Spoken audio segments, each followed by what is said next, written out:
بسم اللہ الرحمن الرحیم اللہم صلی وسلم علی سیدنا محمد طب القلوب و دوائها وعافیت الابدان و شفائها ونور الابصار و ضیائها وعلی آلہ و اصحابہ ووارث حالہ محی الدین الغوث العظم واسع اللطف والکرم وبارک وسلم علیہ۔ معزز سامعین کرام، آپ کو یہ جان کر بڑی مسرت اور خوشی ہوں گی کہ حضرت خواجہ سید عبداللطیف بن محمود القریش المعروف بشادول رضی اللہ تعالیٰ عنہ کے عرس کی آمد ہے۔ آپ کا یہ 2025 فروری کے اندر جو عروس منایا جانے والا ہے، یہ عروس 810 سالہ ہوگا۔ 810 سال حضور والا کو اس دنیا سے پردہ کیے ہوئے ہو گیا ہے، اور 2025 فروری اسی ماہ کے اندر آپ کے عروس کی آمد ہے، اور پوری طریقے سے حضرت کے عرس کی تمام تیاریاں مکمل ہو چکی ہے۔ حضرات گرامی، عروس کی تاریخ حضرت خواجہ سید عبداللطیف بن محمود القریش المعروف بشادول شہنشاہ ایروڑا پونا کی جو عرس کی تاریخ ہے وہ 11 فروری، 12 فروری اور 13 فروری۔ 11 فروری کو سرکار کا غسل اور سندل ہوگا، 12 فروری کو عرس ہوگا، اور 13 فروری کو انشاءاللہ تبارک و تعالی سرکار کا ہے تو زیارت کا پروگرام ہوگا، یعنی کل کی فاتحہ ہوں گی، اور عرس پھر اپنے اختتام کو پہنچ جائیں گا۔ حضرات، ان اولیاء اللہ کی نسبت بڑی دولت ہے،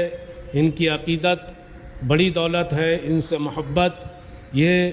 اللہ تبارک و تعالیٰ کے طرف سے ہم جیسے گناہ گاروں کے لیے بڑی نعمت عظمیٰ ہے۔ حضرات، یہ عرس ہم کیوں مناتے ہیں؟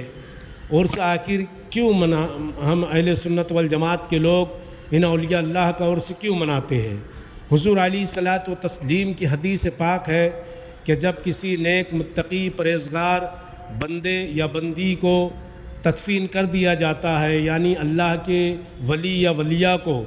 جب زیر خاک کیا جاتا ہے، خاک کے سفود کر دیا جاتا ہے،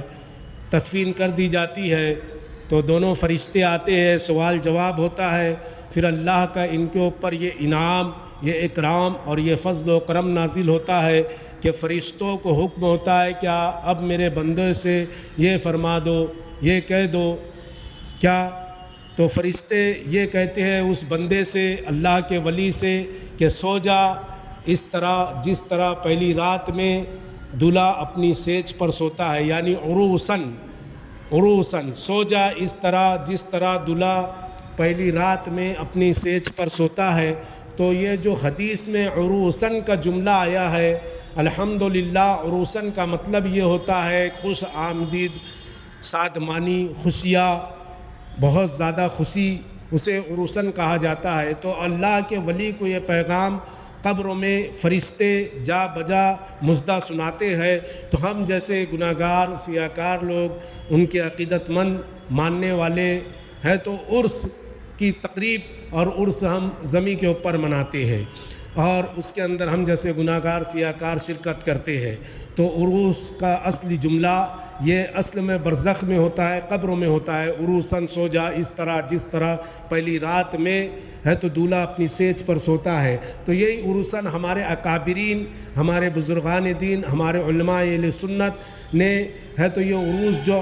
قبروں کے اندر کہا جا رہا ہے، یہ قبروں کے باہر ہم نے بظاہر ہے تو خوشیاں منائی، تاکہ اس کا فیض اور اس کی برکتیں ہم جیسے گناہ گاروں کو بھی ہے تو حاصل ہو سکے۔ تو ان اولیاء اللہ کا فیضان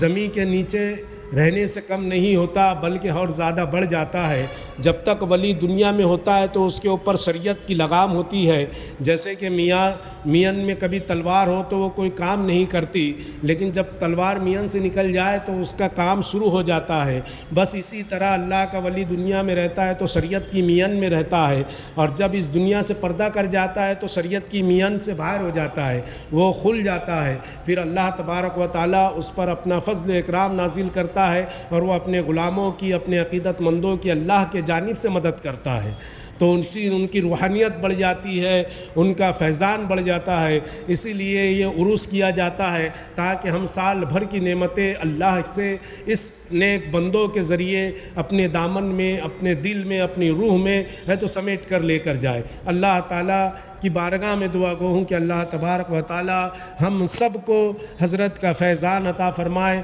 حضرت شاہ اول بابا کے صدقے ہماری تمام پریشانی، آفت و بلا مصیبت کو دور فرمائے۔ اللہ تبارک و تعالیٰ ان کے صدقے اور طفیل ہماری نیک جائز مرادوں کو پوری فرمائے، اور جو ہم میں بیمار ہے اللہ تعالیٰ انہیں شفائے کاملہ عاجلہ عطا فرمائے، اور سب لوگوں کی پریشانیوں کو دور فرمائے۔ آمین بجائے سید المرسلین۔